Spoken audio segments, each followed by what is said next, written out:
Vamos lá. Vamos pro Salmo 34. Gente, hoje eu tô com fogo. Hoje eu tô com fogo. Tem vigília às 3 horas. Acorde o seu traseiro gordo da sua cama. E acorda pra gente orar junto, cara. Meu Deus, hoje o tema vai ser correção. Lidiane, Dani, quero jantar aí. Filha, mas a casa é sua, é vinho. Só que eu não sei cozinhar. Só isso eu não sei, mas eu compro comida. Enfim, se tiver dinheiro. Só pra atualizar a agenda. Sábado, não esse agora. Esse sábado eu não vou fazer nada. Esse sábado eu vou descansar. Eu e a Elinéia não vamos fazer nada. Eu vou ficar só cheirando o cangote dela. Sábado que vem, aí a gente vai pregar de manhã em Cruzeiro e à noite em Osasco. Se prepara, ok? Sábado que vem, não depois de amanhã. É Osasco à noite e Cruzeiro de manhã. Amanhã a Eli vai estar de noite aqui em Taubaté. Então quem quiser, vai ser lá no ponto alto. A Eli vai pregar. Eu não vou, vai ser só ela. Fogo vai cair. Eu só vou ficar lá orando com a mãozinha em você assim. A gente ora depois. Salmo 34. Abre aí pra mim, por favor. 5 segundos pra você abrir o Salmo 34 enquanto eu abro aqui também. Vamos falar hoje. Cara, hoje eu tô com fogo, eu tô com dó de vocês. Tô com dó. Dani, dá oi pra mim. Oi, Lidiane Gomes. A paz. Nossa, calma aí que eu vou soluçar. Que estranho, engasguei. Achei que eu ia morrer. Eu vou postar o endereço, tá? Eu não sei o endereço tal, não sei. Vem pregar na IC de Taubaté. Eu não sei o que é IC. Mas se convidarem eu vou, lógico, vou com maior alegria. Gente, vocês não sabem outra coisa. Dia 21 agora de setembro. Uma menina da faculdade me chamou. Meu cabelo tá parecendo um chifrinho. Ela me chamou pra fazer um debate, cara. Vai ter um católico, um outro evangélico, um outro ateu, vai ter macumbeiro. Fih, vou ter que levar Jesus de verdade lá. Deixa comigo, arrebentar os caras. Em nome de Jesus. Fazer jejum o dia inteiro, vocês vão orar comigo também. Salmo 34, valendo. Hoje a gente vai estudar o verso 19 e 20. 19 e 20. A igreja da cidade de Taubaté. Ah, tá. Eu achei que era PIB lá. Agora vocês chamam de igreja da cidade, né? Bom, quem sabe eu vou. Vamos lá. Salmo 34. A partir do verso 17, mas eu vou falar do 19 e 20. Fala assim: os justos clamam, e o Senhor os ouve, e Ele os livra de todas as suas angústias. Primeiro, Jesus, Ele só ouve quando o justo clama. A única oração que Deus ouve de quem não é filho está no Salmo 51. É a oração de arrependimento. Se Deus... Não vai ser postado esse debate. Eu acho que eles nem vão filmar, não sei. Eu não vou filmar porque não é negócio meu, enfim. Se eles quiserem filmar, eles filmam. O justo clama e Deus ouve. O ímpio, Deus não ouve. Isaías 59, verso 2, fala que os nossos pecados fazem separação entre Deus e nós, e as nossas iniquidades cobrem o teu rosto, de forma que Ele não nos ouve. Se Deus vai te ouvir, é porque você é justo. Para Deus te ouvir, você tem que ser justo. Para você ser justo, você tem que crer que Jesus morreu por você. Fato. Mãe, beijo. É nóis, na fita. E o livro de todas as suas angústias. Angústias é uma dor muito grande. Sobre angústia, eu acordei hoje de manhã orando e eu vou fazer para amanhã. Amanhã eu vou postar um vídeo sobre depressão emocional. Diferente da depressão química, que você tem que ter um psiquiatra, um psicólogo para tratar. Não estou falando dessa, estou falando da depressão espiritual e emocional. Vai ser postada amanhã, em nome de Jesus. Verso 18: perto está o Senhor daqueles que têm um coração quebrantado. Eu estou falando, o Salmo 51 fala a mesma coisa. Se o seu coração está quebrantado, arrependido, se você quer mudar, se você quer fazer tudo novo, se você se arrepende do que você fez, se você está cansado de ser aquela velha criatura, Deus tem prazer em te ouvir e te salvar. Prazer. E se você foi salvo e redimido e Deus te perdoou, quem é você ou qualquer outra pessoa para te acusar? Você não tem mais, nem você tem o direito de se acusar, porque você não é mais propriedade sua. Você é propriedade do Pai. Se Ele quiser condenar, salvar é problema dele. Você não tem nada que perturbar Deus. Gente chata. Credo. Agora os versos que eu quero ler com vocês hoje. Muitas são as aflições do justo, mas o Senhor, aleluia, o livra de todas. Gente, deixa eu falar um negócio pra vocês. Olha só o que o Salmo está falando. Muitas são as aflições de quem? Do justo. Ele não está falando muitas são as aflições do pecador. Muitas são as aflições do justo. Esse mundo, mesmo nós já fazendo parte do reino de Deus, analisa só. João no capítulo 17, Não, Lucas no capítulo 17, chegam para Jesus e perguntam: Jesus, fala sobre o reino de Deus. E ele fala assim: o reino de Deus já está entre vocês. Aquela ideia de que nós nós cremos em Jesus, então nós vamos fazer parte do reino de Deus quando a gente morrer, né? Lá no céu a gente faz parte do reino de Deus. Coisíssima nenhuma, você já faz parte do reino de Deus a partir do momento em que você entrega a sua vida para Deus. Você já é cidadão celestial.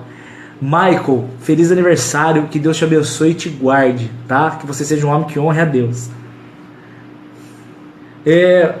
O que eu estou falando é o seguinte: o reino de Deus ele já é agora, mas mesmo eu fazendo parte do reino de Deus, eu não estou livre das angústias, eu não estou livre das aflições. A aflição é uma marca de quem crê. É meio paradoxal, porque você fala assim: mas Jesus fala que se eu crer eu tenho paz. Só que você está falando que se eu crer eu vou ter muitos problemas? Vai. Só que na verdade, problema nunca acaba. O ímpio e o justo têm problemas, o sol nasce para todos, a palavra de Deus fala. Só que a diferença, querido, é que nós como justos, nós não passamos as nossas angústias sozinhos. A gente passa as nossas aflições com o Senhor Jesus dentro de nós, na forma do Espírito Santo de Deus. Eu sou do céu. Dani, você é de onde? Eu sou do céu, mas Deus me emprestou para morar aqui um pouquinho em Taubaté, por enquanto. Já eu volto para casa. Estou com saudade de casa que vocês não fazem ideia. Muitas são as aflições do justo, mas o Senhor a livra de todas. Deus, ele não dá a resposta na forma de livramento do problema, nem sempre, mas ele dá a resposta no sentido de paz que excede todo o entendimento, porque ele passa junto comigo os meus problemas. Cara, isso é tão surreal, mas tão real ao mesmo tempo. Vou te dar um exemplo. Oi, Bianca, paz, querido. Vou dar um testemunho para vocês agora, tá? Presta atenção.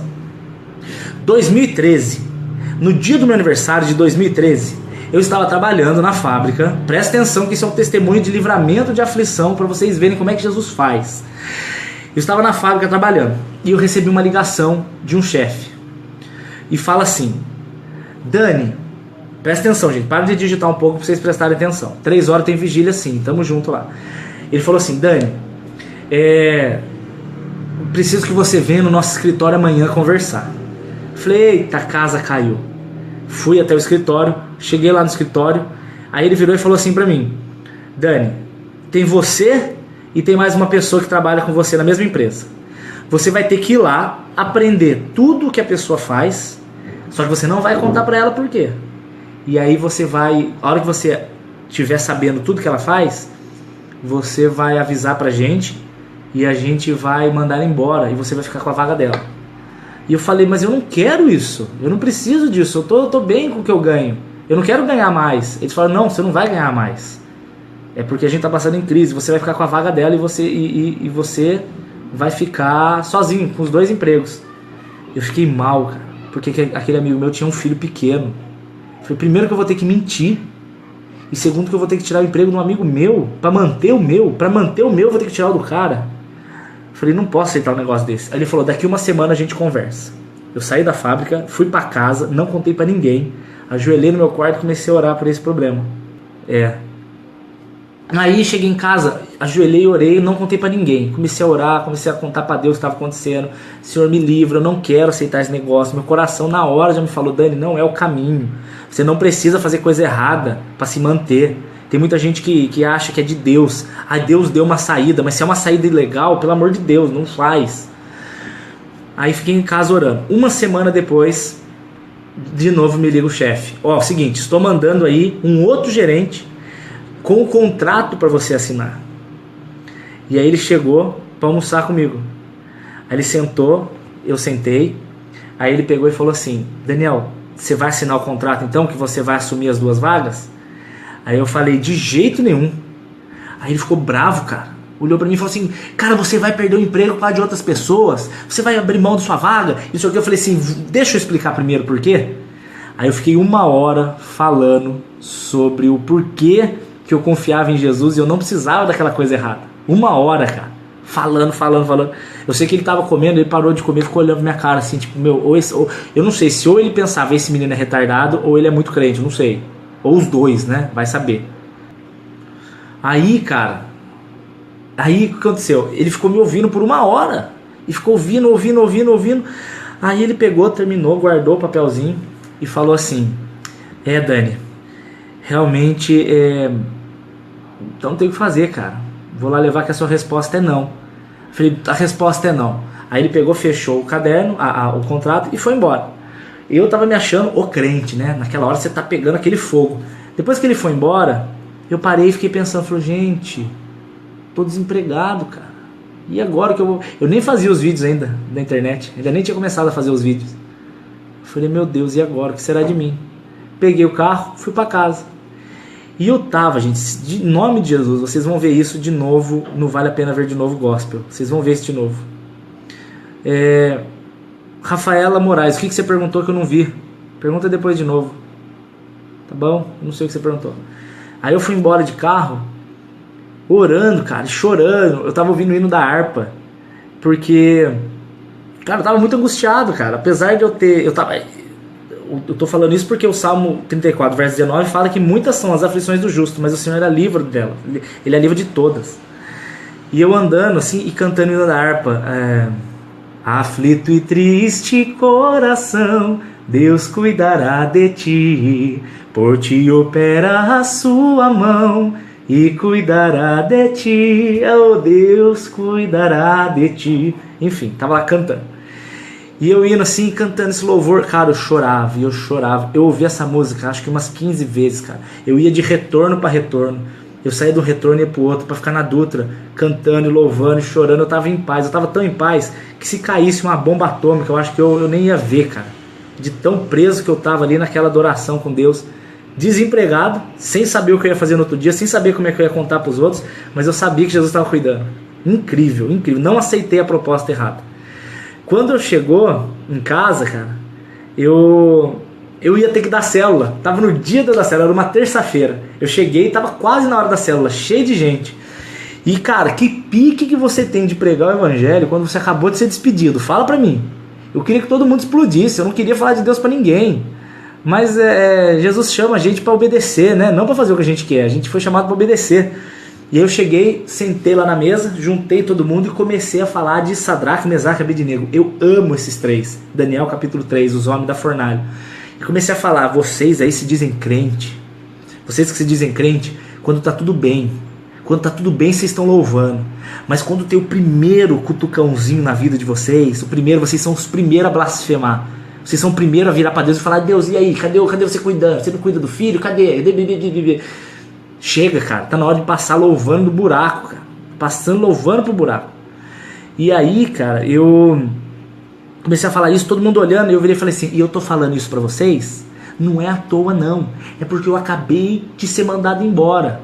Cara, o que eu falei isso, todo mundo ficou em choque, assim, ó. Só vi os zoinhos abrindo, assim, meu Deus, como assim? Um baixando os óculos, o outro largando a caneta pra olhar, meu, que história é essa? Só que aí eu virei e eu fui usado por Deus ali para falar uma palavra profética muito louca. Que eu virei e falei assim, ó, só que é o seguinte, eu fui mandado embora porque eu obedeci, mas vocês vão ver o que Deus vai fazer. Vocês vão ver o que Deus vai fazer. Gente, em nome de Jesus, na hora que eu falei isso, o meu celular toca e eu recebo uma mensagem. E na hora que eu tocou, eu recebi uma mensagem, era o gerente da fábrica pedindo perdão. Dani, desculpa, perdão por a gente ter feito uma proposta tão indecente dessa pra você, que vai contra a tua fé, que você volta amanhã como se nada tivesse acontecido, perdoa a gente. Só sei que foi para dar um monte de glórias a Deus, para vocês verem. A palavra é a mesma hoje para você. Você tem um monte de aflição? Sim, eu tenho um monte de aflição. Só que a questão é o seguinte, o Senhor é livre de todas, do jeito dele e no tempo dele. É aí que está a vírgula desse texto. Eu vou ler de novo com a vírgula, ó. Muitas são as aflições do justo. Verdade, muitas. Mas o Senhor é livre de todas. Entre parênteses, do jeito dele e no tempo dele. Que ele vai te livrar é certeza. Que ele vai te livrar é garantia. De que ele vai te tirar do buraco com certeza absoluta. O Senhor jamais abandona o filho. Jamais. Mas é na hora certa e é do jeito dele. Você como filho, você não tem que acelerar Deus, você não tem que questionar Deus, você tem que saber que na hora certa Ele vai te exaltar. O cara poderia ter cancelado ali na hora do almoço o contrato, rasgado, falado, Dani, vamos continuar do jeito que tá. Ou então no dia anterior ele podia ter telefonado e falado, Dani, esquece. Ele poderia, mas por que ele fez de propósito, para que eu passasse aquele momento de contato com Deus no carro, que foi precioso demais para mim, e depois para testemunhar isso e para as pessoas verem a glória de Deus sendo refletida através da minha vida. E olha que eu sou um miserável, desgraçado. Se tirar Jesus de mim não sobra nada. Se hoje eu tenho alguma coisa de útil pro reino, é o Espírito Santo em mim, e Deus escolhe usar a gente. Ridículo desse jeito, ele escolhe usar a gente, cara. Então a palavra de Deus para você hoje é essa. Suas aflições são grandes, eu sei, a minha também, infelizmente, mas o Senhor nos livra de todas. Até cuspi aqui na tela do meu celular. Ele nos livra de todas, do jeito dele e do tempo dele. Agora o verso 20 fala assim: ele guarda todos os seus ossos, nenhum deles se quebra. Se você ler a Bíblia literalmente, você vai se dar mal. Porque se você ler um texto desse e você cair e quebrar o braço, você vai achar que Deus ele não falou com você, né?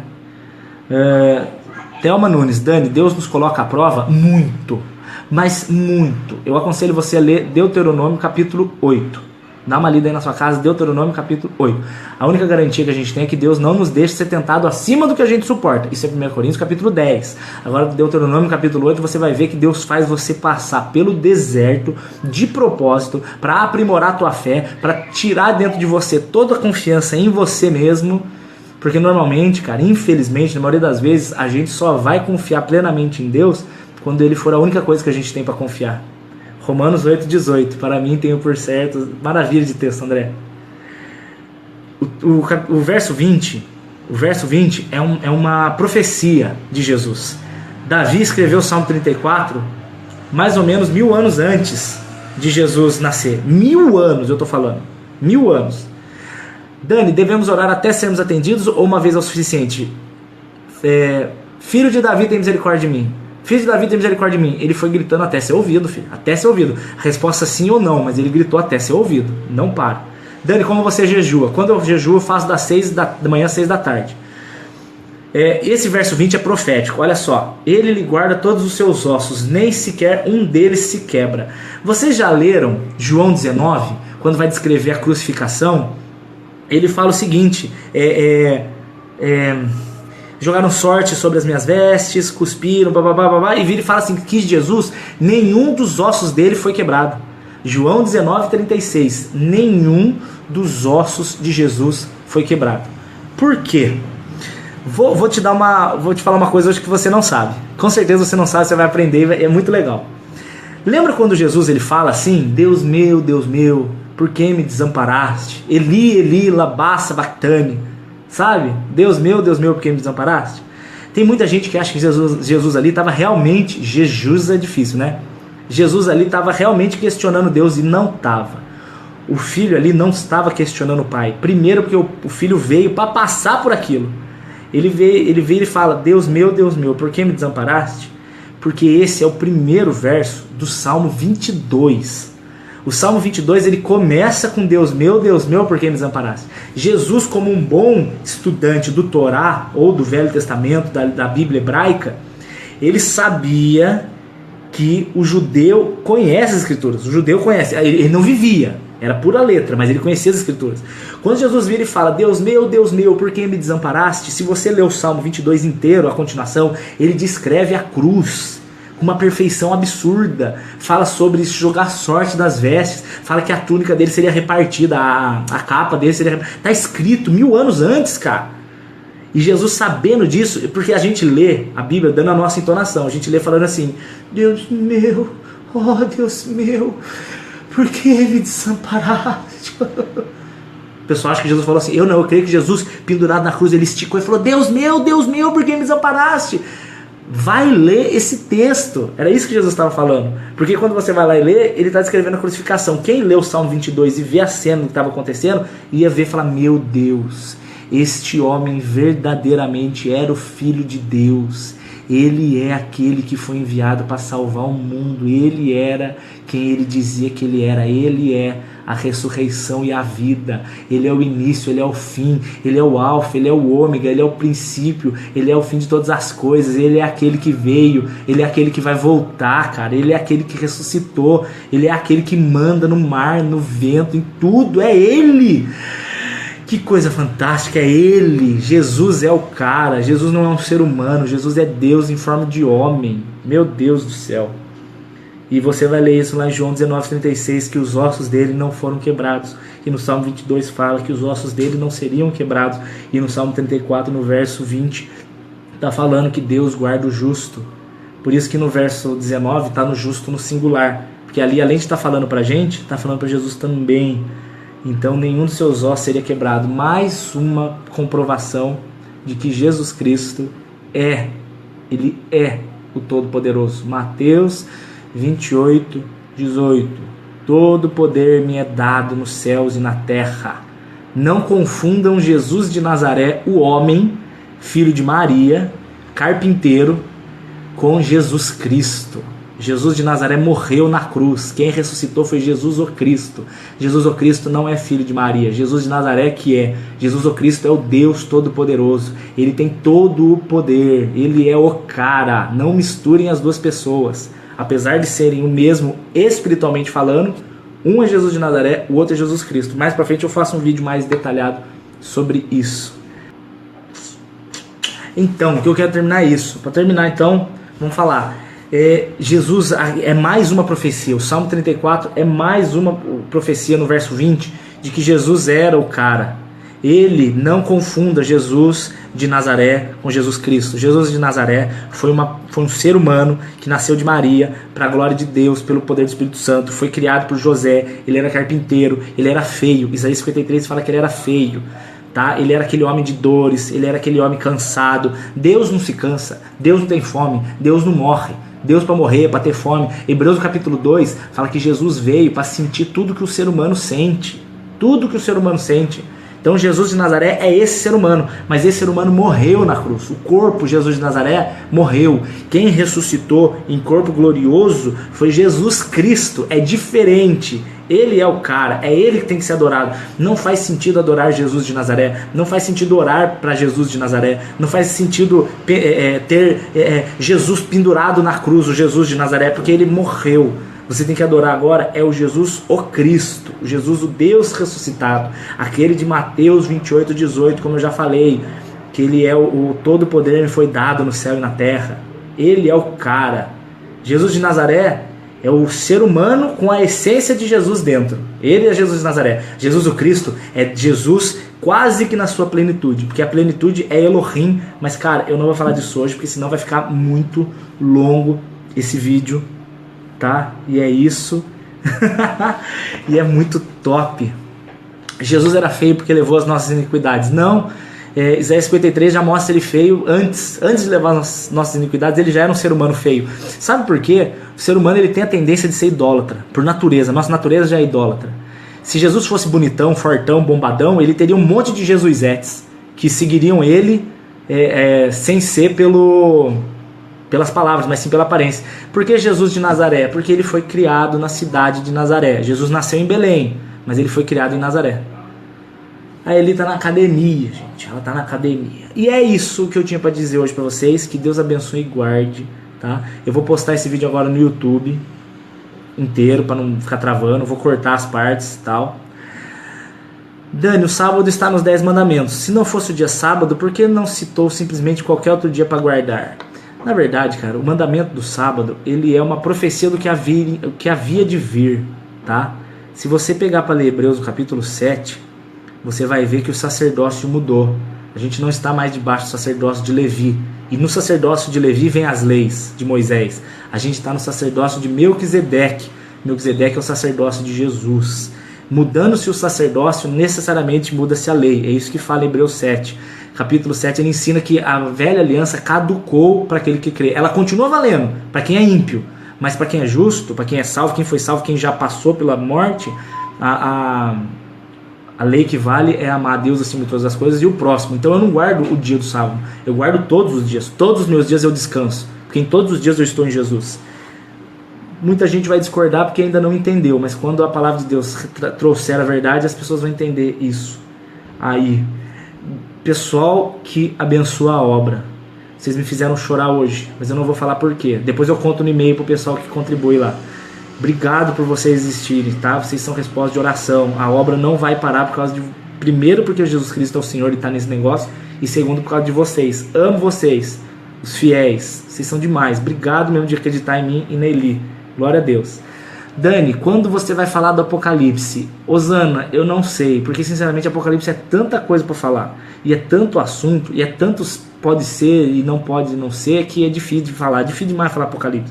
É mais fácil você me perguntar alguma coisa em box pontual, alguma dúvida pontual e eu te falo. Ou 3 horas da manhã tem vigília. 3 horas da manhã a gente se encontra. Beleza, gente? Um beijo. Deus abençoe e guarde. Tamo junto. E é isso. Aí amanhã a gente vai terminar o Salmo 34. Amanhã a gente termina o estudo. Deus abençoe. Amo vocês. Até as 3 horas. A Eli vai estar junto comigo. Tchau.